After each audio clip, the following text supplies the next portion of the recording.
सरपंच ने मिली भगत करके और इसमें ये चार दीवारी करवा दी। ये जो भी कर रहे हैं तो ऐसे तो गलत ही हो रहा है। वैसे सरपंच भी हमें गुमराह करता रहा। सरपंच ने हमें यूं कहा कि हम आपके लिए यहाँ पर वो टाइल लगवा देंगे, अशोक का पेड़ लगवा देंगे, इसको गार्डन बना देंगे। आखिर नतीजा ये हुआ कि सोनलाल के जो पुत्र हैं उन्होंने ना ये चार दीवारी सरपंच की मिली भगत से करवाई गई है। आपको क्या कहा था उस समय उन्होंने? उस समय ने बोला था, सरपंच आया था, जेसीबी चली थी और ये टंकियों की जमीन जब अवेलेबल, ये टंकी बनेगी और बोले पार्किंग भी छूटेगा, सब भी छूटेगा, बोले सारा काम होगा, उसके बाद जमाने नहीं। अभी इसमें ये सोनलाल जी है, इसमें कब्जा कर लिया, रेवड़ी पड़ी है अभी भी मौजूद है।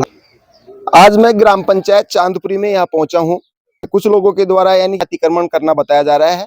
जिस तरीके से चारों तरफ उन्होंने चार दीवारी वगैरह की है, हालांकि एसडीएम साहब ने इस काम को रुकवाया है। आखिरकार मामला क्या है पूरा ये समझने का प्रयास करते हैं। क्या नाम है सर आपका? रामावतार। रामोतार जी, ये जो मामला है क्या है पूरा मामला एक बार बताएं। ये गवर्नमेंट की चारागाह भूमि थी, ये खाली पड़ी थी, हमारी रेवड़ियां वगैरह थी इसमें, लेकिन सरपंच ने मिली भगत करके और इसमें ये चार दीवारी करवा दी एक ही आदमी के पास। जो अतिक्रमण जिन्होंने किया है यहाँ पर, क्या नाम है उनका?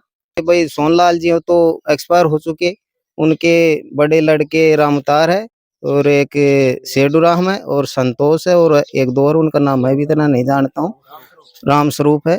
और ये जो भी कर रहे हैं तो ऐसे तो गलत ही हो रहा है वैसे, लेकिन ये जमीन जो पड़ी है ये सरकारी है, सबको पता है। कितने दिन से काम चल रहा था और शिकायत कहाँ की थी आपने इसके लिए? शिकायत एसडीएम साहब को हमने दी थी 2 तारीख को और इनको भी बोल दिए थे, लेकिन ये लोग नहीं सुन पाए। फिर सभी SC ST वाले और बाकी अन्य मुख्य गांव के सभी मिलके हम एसडीएम साहब को विज्ञापन भी दे के आए थे।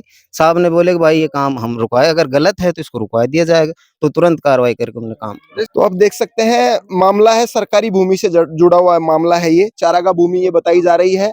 जिस तरीके से लोगों के द्वारा यहाँ अतिक्रमण की एसडीएम को लिखित शिकायत की गई थी इन लोगों के द्वारा और काम को रुकवा दिया गया है। ताऊ जी, क्या नाम है आपका? मेरा नाम श्यामलाल है सर। श्यामलाल जी, पूरा मामला है वो क्या है एक बार थोड़ा सा बताएं। मामला ये है कि ये जो चारागाह भूमि है पहले खाली पड़ी हुई थी और सन 1995 के अंदर गंगावत साहब कोलाडा वाले एमएलए बने थे। उन्होंने हमारी पीड़ा उनको कही कि भाई हमारे बारात वगैरह रुकने के लिए परेशानी है, बारात हम रोकने के लिए कहीं जगह नहीं है, हम रोड पे रोकते हैं। तो उन्होंने कहा कि हम आपको, मैं आपको एक सामुदायिक भवन दे देता हूँ।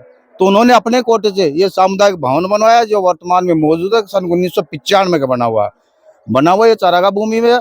उसके बाद में रोड के साइड में थोड़ी सी जमीन पड़ी हुई थी, रास्ता था, उस रास्ते के ऊपर सोनाराम सरपंच आया तो उन्होंने पंचायत की 5 दुकानें बना दी। ये जगह सारी गौचर है और ये खाली पड़ी हुई थी। इसमें पूरी ही गांव के लोग हैं, आसपास के रहने वाले सभी रेवड़ियां घेरते थे। जब सोनलाल चतुरपुरा पंचायत में न्यास करता है वहीं रहन सहन है उनका यहाँ पर कुछ नहीं है। मगर अब कुछ सरपंच की मिली भगत से सरपंच भी हमें गुमराह करता रहा। सरपंच ने हमें यूं कहा कि हम आपके लिए यहाँ पर वो टाइल लगवा देंगे, अशोक का पेड़ लगवा देंगे, इसको गार्डन बना देंगे। हमें गुमराह करता रहा, मैं अब के एमएलए कोटे से दे दूंगा, मेरे कोटे से दे दूंगा, ऐसे कर करके हमें गुमराह करता रहा। और आखिर नतीजा ये हुआ कि सोनलाल के जो पुत्र हैं उन्होंने ना ये चार दीवारी सरपंच की मिली भगत से करवाई गई है। अभी काम रोक दिया गया है शायद। हमारी जब सरपंच को हमने अवगत कराया तो सरपंच ने हमारी नहीं सुनी है। नहीं सुनने की वजह से हम एसडीएम साहब के पास गए, उनको हमने एप्लीकेशन दी तो एसडीएम साहब ने प्रशासन को अवगत कराया, पंचायत को। एसडीएम साहब ने 2 बजे ऑर्डर किया था हमारे सामने, जबकि सरपंच साहब पंचायत में बैठे रहे। जब 5 बजे का काम खत्म हो गया यहाँ के मजदूरों का, उसके बाद में पंचायत आई थी यहाँ पर, जब वो मजदूर चले गए थे। जबकि एसडीएम साहब ने 2 बजे ही बंद करने के लिए कहा था तुरंत प्रभाव से, मगर सरपंच ने नहीं किया। तो आप देख सकते हैं कहीं ना कहीं सरपंच की भी यहाँ पर मिली भगत है। जिस तरीके से बाबा बता रहे हैं कि यहाँ पर जो चारागाह भूमि है उस पर कुछ लोगों के द्वारा यहाँ अतिक्रमण किया जा रहा है, चार दीवारी वगैरह खींचकर। इन्होंने एसडीएम साहब को शिकायत की, एसडीएम ने तुरंत यहाँ इस अतिक्रमण को रोकने के आदेश दिए और काम रुक गया है। आप मौके पर भी यहाँ देख सकते हैं पीछे जो चार दीवारी है वहाँ सूत वगैरह अभी भी बंधा हुआ है। और हमारे साथ और भी लोग हैं। खैल भाई, पूरा जो मामला है बाबा ने बताया, क्या है, आप क्या समझते हैं इस पूरा मामला ये है कि चारागाह जमीन है और सरपंच साहब है जो ये बोले कि यहाँ पे मैं इंटरलॉक टाइल लगवा के आपकी पार्किंग बना दूंगा सामुदायिक भवन में, उन्होंने कोई कार्रवाई नहीं की इस पे। ये है पूरा मामला।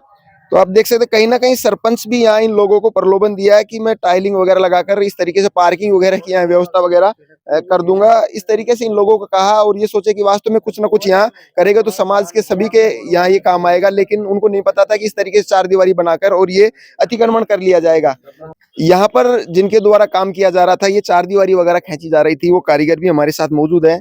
कारीगर जी, आपको क्या कहा गया था उस समय जब ये काम चलाया गया था चार दीवारी ये खींची? उस टाइम नो बोला था, बोले ये जमीन छोड़ कर बोले पार्किंग वार्किंग ये बना लेंगे, उसके बाद में बोले बाकी की तेरी है जिसमें खींच ला डंडा।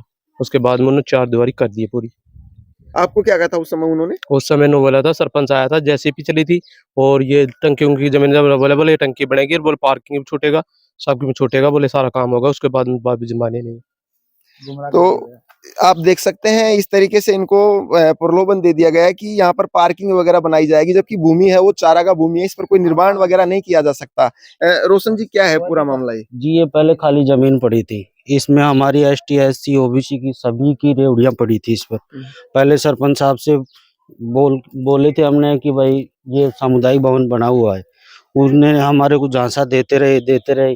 अभी इसमें सामुदायिक भवन बन जाएगा, इसमें पार्किंग बन जाएगी, इसमें इंटरलॉकिंग टाइल बन जाएगी, उसके बाद में कोई सुनाई नहीं हुई। अभी इसमें ये सोनलाल जी है, इसमें कब्जा कर लिया, रेवड़ी पड़ी है अभी भी मौजूदगी में। आपको कब पता चला कि सोनलाल जी ने कब्जा किया है? ये 2 तारीख से पहले, 2 दिन पहले काम चल रहा था, 30 तारीख के आसपास से। 2 ग्राम तारीख, पंचायत का कोई लेना देना हाँ, नहीं है? 2 तारीख को जब उसने मना किया ना, तो कि जी तो हमारी जमीन में बाउंड्री किसने दे कहा रहा। मना? वो सोनलाल के पुत्र थे, ये तो हमारी जमीन है, हमारी जमीन पर बाउंड्री दे रहे हैं, ये बोल रहे थे। उसके बाद में एसडीएम साहब के पास गए तो उन्होंने काम रुकवाया है। तो कहीं ना कहीं यहाँ पर सरपंच जो चांदपुरी हैं, उनकी भी यहाँ कहीं ना कहीं मिली भगत जिस तरीके से जो ग्रामीणों ने बताया वो लग रही है। पहले तो इनको बताया जाता है कि पार्किंग वगैरह यहाँ बनाई जाएगी, वाहन वगैरह खड़ी करने के लिए या किस तरह की कोई सुविधा के लिए, लेकिन जब धीरे धीरे 1-2 दिन काम चला तो फिर पता चला कि यहाँ पर किसी निजी व्यक्ति के द्वारा इस पर चार दीवारी खींच के और अतिक्रमण किया जा रहा है। हमारे साथ सरपंच प्रतिनिधि हरद्वारी लाल शर्मा जी हैं। इन पर गंभीर आरोप एससी मोहल्ले के जो लोग हैं उन्होंने लगाए हैं। वहां पर एक अतिक्रमण का मामला सामने आ रहा है। अतिक्रमण में आरोप लगाया गया है कि सरपंच की मिलीभगत से जो चार दीवारी जो यहाँ चारागाह भूमि में हो रही है, वो सरपंच प्रतिनिधि की मिलीभगत से हो रहा है सब कुछ काम। ग्रामीणों के द्वारा पर आरोप लगाए गए हैं कि सरपंच प्रतिनिधि के द्वारा लोगों को बताया गया है कि आपके लिए एक पार्किंग की व्यवस्था की जाएगी, यहाँ इंटरलॉकिंग टाइल वगैरह बिछा के और इसको चार दीवारी वगैरह खिंचा के चारों तरफ से, और बढ़िया एक पार्किंग की व्यवस्था की जाएगी आपके लिए। क्या है पूरा मामला ये जो मामला अतिक्रमण का है, हमारे गांव में करीब दो नंबर गोचर के हैं जिनमें लोग बाग बसे हुए हैं। ये जो ज़मीन है तो मेरे हिसाब से, पर मैंने पैमाइश तो करवाई नहीं, लेकिन ये गोचर भूमि होनी चाहिए। 253 हाँ, 307 और 300 नहीं 304 शायद ये नंबर होंगे। तो इसमें काफ़ी मकान बने हुए हैं और लोगों के पहले बने हुए हैं। इन लोगों की इनका कब्जा तो था, ये बात तो निश्चित है, लेकिन इन्होंने कुछ बनाया नहीं था। मैंने लोग बागों को कहा कि आप मेरा सहयोग करो, सरपंच कुछ नहीं होता है जब तक जनता साथ नहीं देती है, आप मेरे साथ रहो। तो यहाँ एक सामुदायिक भवन है, सामुदायिक भवन के आगे रेवड़ियाँ पड़ी हुई हैं। इनको नोटिस दिया था, इन्होंने खाली नहीं की, लोगों ने मेरा साथ नहीं दिया। पीछे मैं ये सोच रहा था कि भाई इनकी ज़मीन भी रह जाए जो अतिक्रमण कर रहे हैं, कुछ तो इनके पास रह जाए, कुछ सामुदायिक भवन की रह जाए, तो वहाँ पार्किंग की व्यवस्था कर दें। क्योंकि इस मोहल्ले में कोई भी ब्याह शादी कोई फंक्शन होता है तो ये बगे दौड़ते हैं, कभी कहाँ कभी कहाँ।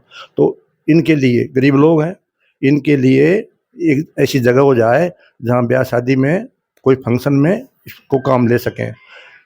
अब इस मामले में मैं कोई अतिक्रमण नहीं करवाया किसी का। मैं ये चाहता हूँ कि वो भी नाराज़ नहीं हों और गांव वाले और भी नाराज़ नहीं हों, और वो पार्किंग भी हो जाए, पानी की व्यवस्था भी हो जाए, और है गोचर भूमि। एक तो भाईचारे की बात तो है ये, और कानूनन गोचर भूमि खाली हो जाए तो फिर और भी सारी हों ना। पहले जो अतिक्रमण हुआ है वो तो पुराना है, पुराने मकान वगैरह है, अगर उस पर कार्रवाई होती है तो ठीक है। लेकिन आपके सानिध्य में नए खाली भूमि है, उस पर अतिक्रमण हो रहा है, ये थोड़ा सा एक चिंता का विषय है। इन लोगों को मैंने मना किया था कि तुम अतिक्रमण इस पर निर्माण मत करो।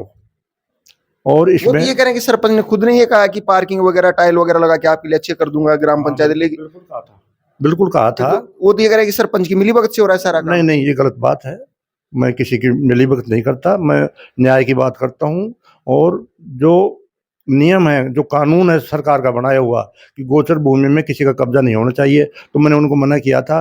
लेकिन मेरे को अनदेखी करके, और उन्होंने मेरे को कहा भी था उन्होंने कि भाई इसको अतिक्रमण मत करवाओ। वो भाई मेरे बस की बात नहीं है। मैंने मना किया था इनको कि ये सारी ज़मीन चली जाएगी, तुम थोड़ी सी रख लो इसमें, ये सारी चली जाएगी, गोचर भूमि है, तुम कब्जा क्यों कर रहे हो। मेरी बात नहीं मानी। फिर इन लोगों ने एसडीओ साहब को लिखित में दिया, एसडीओ साहब ने कानून को भेजा, पटवारी भेजा, इस काम को रुकवा दिया। अब जैसे एसडीओ साहब कहेंगे और जैसे सरपंच साहब एक थोड़ी सी जानकारी मैं भी चाहूंगा। चारागाह भूमि तो शायद राजस्व विभाग के अंतर्गत आती है, तहसीलदार होता है इसका मालिक, आबादी भूमि का ग्राम पंचायत। हाँ बिल्कुल, ये बात सही है।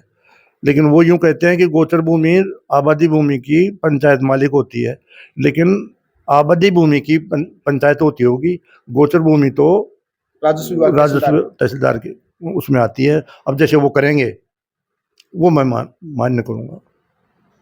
और आगे वो अतिक्रमण ना हो, आगे कोई बड़े ना नया अतिक्रमण ना हो, इसके लिए ग्राम पंचायत क्या क्या प्रयास रहेंगे? मेरा प्रयास तो जैसे एसडीओ साहब जैसे आदेश देंगे, तहसीलदार जी आदेश देंगे, और जैसे नियम है उसी बात पर अमल करूंगा। अब ये जो पार्किंग बनाने की बात है, वो भी एसडीओ साहब कहें, ऊपर से आदेश दें तो ही होगा। नहीं गोचर के अंदर मैं बनाऊंगा कैसे? फिर पैसे पास नहीं होंगे, फिर पैसे पास नहीं होंगे। मतलब गोल जैसे गुपचुप में पहले सरकारी दुकानें बन गई यहीं, और ग्राम पंचायत की 5 दुकानें हैं, सामुदायिक भवन है वहाँ सामुदायिक भवन है, तो वो बिना अनजाने में बना, कैसे बना, वो तो बन गया। अब ये बात चौड़े आ गई कि भाई ये गोचर भूमि है, अब इसमें मेरे को मंजूरी मिले नहीं मिले, मैं क्या करूं? तो कन्वर्जन वगैरह हो तब हो सकता है। तो वो एसडीओ साहब हमारे बहुत अच्छे लोग हैं, अच्छे आदमी हैं, तहसीलदार जी बहुत बढ़िया आदमी है, वो मेरा सहयोग भी कर रहे हैं, और मेरे को कल बुलाया भी है। मैं उनके पास जाऊंगा, जैसे मुझे वो आदेश देंगे वैसे करूंगा। तो ये थे सरपंच प्रतिनिधि हरद्वारी लाल शर्मा जी, जो अपना पक्ष बखूबी उन्होंने रखा है। जिस तरीके से ग्रामीणों ने आरोप जो लगाए हैं मिलीभगती का, उनका खंडन इन्होंने किया है। और जैसे भी इन्होंने आगे कहा कि जैसे भी तहसीलदार और एसडीएम साहब के जो आदेश मेरे को मिलेंगे, उस आदेश के अनुसार मैं अपना कार्य आगे करूंगा। इसमें कैमरामैन मुरारी के साथ मैं बिंटू कुमार, देखते रहिए बिंटू की नजर।